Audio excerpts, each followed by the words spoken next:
آپ نے کہا کہ مجتہد اگر اجتہاد کرے خطا کرے تو اسے 1 ثواب ہوتا ہے، اور اگر وہ درستگی کو پہنچے تو اسے 2 اجر ملتے ہیں. جبکہ حدیث میں تو مجتہد کا ذکر نہیں ہے بلکہ حاکم کا ذکر ہے، یعنی جو خلیفہ اور جو ریاست کا بڑا ہے، حاکم ہے، خلیفہ اور حاکم، وہ اگر اجتہاد کرے تو اس کو اگر خطا کرے تو 1 ثواب ملتا ہے، اور اگر درستگی کو پہنچے تو پھر 2 ثواب ملتے ہیں. اس میں مجتہد کا ذکر نہیں ہے. اصل میں یہ جو اعتراض ہے یہ مرزا کی طرف سے کیا جاتا ہے، نام نہاد علمی کتابی کی طرف سے. یہ ایک سمجھنے کہ اپنی طرف سے اس نے ایک بات چھوڑی ہے، جبکہ امت کے ائمہ محدثین فقہا جب بھی صحیح بخاری کی اس حدیث کو کہ اذا اجتہد الحاکم، کہ جب حاکم اجتہاد کرے، اس سے مراد ہے فیصلہ کرنے والا. فیصلہ کون کرتا ہے؟ مجتہد کرتا ہے.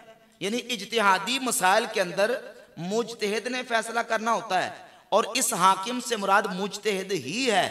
صرف اس حاکم سے مراد خلیفہ یا حاکم وقت مراد لینا یہ 15ویں صدی کی مرزا جیلمی کی اختراع ہے. محدثین اس سے صرف حاکم مراد نہیں لیتے بلکہ مطلقاً مجتہد مراد لیتے ہیں.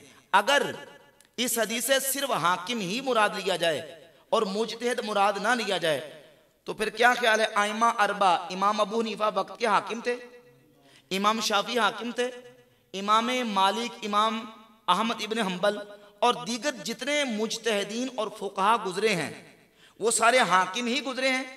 نہیں، وہ اپنی اپنی جگہ پہ عالم تھے، مجتہد تھے، اور اس حدیث کا اطلاق ان پر بھی ہوا، اور محدثین اور فقہا نے اس حدیث کا اطلاق تمام مجتہدین کے لیے کیا ہے. خود صحابہ کرام رضی اللہ تعالی عنہم نے بھی اس حدیث کا اطلاق جو ہے وہ مجتہدین کے لیے کیا ہے، صرف حاکم کے لیے نہیں کیا. اچھا آپ دیکھیں ان لوگوں کے افراط و تفرید کا معاملہ، یہ دیکھیں کہ اگر انکار کرنے پہ آئیں تو حضرت امیر معاویہ کو مجتہدین سے نکالنے کے لیے اس حدیث کی بنیاد پہ کہیں کہ نہیں صرف حاکم مراد ہے، باقی کوئی مجتہد مراد نہیں ہے. صحابہ کو بھی مجتہد نہ مانے، لیکن ماننے پہ آئیں تو ٹی وی اینکر کو مجتہد مانے. کچھ عرصہ پہلے ایک ٹی وی اینکر ہے، اس نے غزوہ احد کے موقع پر صحابہ کرام رضی اللہ تعالی عنہم سے جو معاملہ ہوا اس پر گفتگو کرتے ہوئے صحابہ علیہ رضوان کے حوالے سے کچھ غلط بات کر دی نا، تو علماء نے اس پر گرفت کی، پکڑ کی. تو یہی نام نہاد علمی کتاب بھی کہتا وہ کوئی بات نہیں، علماء ایسے پکڑ کر رہے ہیں، وہ جو اس سے غلطی ہوئی ہے وہ اجتہادی غلطی تھی. ٹی وی اینکر کی اجتہادی غلطی، بالکل کئی جگہ پہ اس نے کہا ہے کہ میں نے یہ بات اجتہادن کی ہے.